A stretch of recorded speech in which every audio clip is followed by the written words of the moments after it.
बड़ी खबर सामने है, जहां गोरखपुर मठ में धारदार हथियार से पुलिस वालों पर हमला करने वाले मुर्तजा अब्बासी को लेकर के एक बड़ी खबर सामने आई। देखिए, पूछताछ में पता चला है कि मुर्तजा अब्बासी हेट स्पीच देने वाले बैन जाकिर नायक को फॉलो करता था। एएसटी को मुर्तजा का जो लैपटॉप और मोबाइल मिला है, उसकी जांच से पता चला है कि उसने जाकिर नायक के यूट्यूब पर कई वीडियोस भी देखे थे।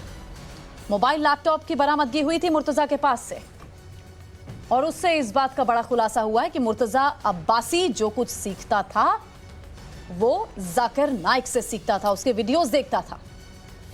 तो मुर्तजा अब्बासी का ये जाकिर नायक के साथ जो कनेक्शन है वो पूरी तरीके से साफ हो चुका है। उस मुर्तजा अब्बासी से पूछताछ की गई, पता चला कि मुर्तजा अब्बासी हेट स्पीच देने वाले व्यक्ति जो कि बैन हो चुका है, नाम जाकिर नायक, उसको फॉलो करता है। और एटीएस जो कि इस मामले में पूरी छानबीन कर रही है, एटीएस ने कहा था कि इस मामले में आतंकी वारदात से संभावित की संभावना से इनकार नहीं किया जा सकता, और इसी एंगल पर यह जांच लगातार आगे हो रही है। बिल्कुल, और इसके अलावा भी कई बहुत सारे बड़े खुलासे हैं जो इस जांच के दरमियान हुए। मेरे सहयोगी मनीष यादव मेरे साथ लाइव जुड़ चुके हैं। मनीष, और क्या इस पूछताछ में निकलकर सामने आया है? देखिए, जो बड़ी चीज सामने आई है, जो लैपटॉप बरामद हुआ है, जो पेन ड्राइव मिली है, उसमें जाकिर नायक के कंटेंट थे। वो लगातार नियमित तौर पर उन्हें सुनता रहा था। जो जिहादी नारे लगाए गए थे, अक्सर इसी तरीके से जाकिर नायक से प्रभावित होकर उसने अक्सर आतंकवादी इस तरह का इस्तेमाल करते आए हैं। तो एक वो चीज बरामद हुई है। दूसरा, ट्रैवल हिस्ट्री खंगाली गई है। तो वो नेपाल, लुम्बिनी, जामनगर, मुंबई, कई जगह कई लोकेशन पर घूमता रहा है। पूछताछ में ये सामने आया है कि 2 अप्रैल को 2 शख्स लखनऊ की नंबर प्लेट लगी गाड़ी से उसके घर पर पहुंचे थे। 1 घंटे दोनों की मुलाकात हुई थी। उस मुलाकात के बाद ही मुर्तजा लापता हो गया था, और संभावना इस बात की है, जो एटीएस के सूत्र बता रहे हैं, कि वो नेपाल भाग गया था। वहां से जब वो लौटा, महाराजगंज पहुंचा, वहां से उसने 2 दाव खरीदे थे। महाराजगंज भी एटीएस की टीम रवाना हो गई है, वहां पर भी पड़ताल की जा रही है, छानबीन की जा रही है। हालांकि मुर्तजा के पिता मुनीर अहमद इस पूरी कहानी को खारिज कर रहे हैं। उनका कहना है कि 2 शख्स आए जरूर थे। उनका ये कहना था कि 35 लाख का एक मामला है, जिस मामले में उसे सम्मन देना है, लेकिन सम्मन के जब कागजात उन 2 शख्स से मांगे गए तो वो वापस चले गए थे, कागजात दिखाए नहीं थे। हालांकि एटीएस के सूत्र बता रहे हैं कि 1 घंटे तक मुर्तजा से उन्होंने बातचीत की थी, मुलाकात हुई थी। उसके बाद मुर्तजा लापता हो गया था। कुछ दिन पहले ही मुर्तजा ने एक लैपटॉप और एक सिम कार्ड कोरियर के जरिए मंगाया था।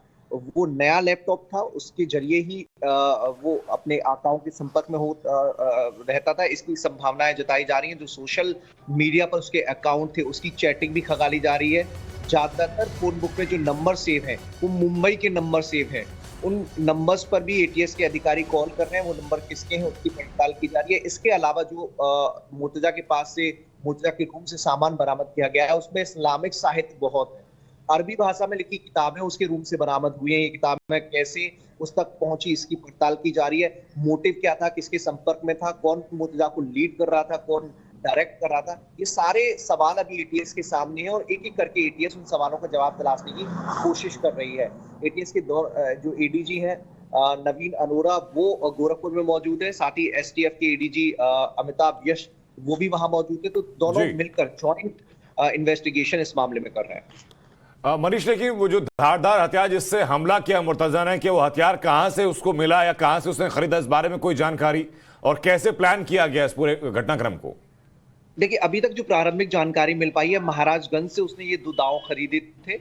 महाराजगंज में किसने उन्हें ये मुर्तजा को ये उपलब्ध कराए थे, एक एटीएस की टीम जो गई है वो वहां जाकर पड़ताल करेगी, छानबीन करेगी।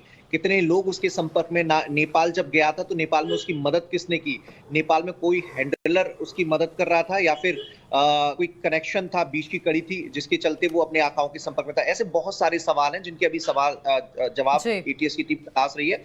महाराजगंज पहुंची है, महाराजगंज में दाव का कनेक्शन एटीएस की टीम मिलकर उसे खंगालेगी। मनीष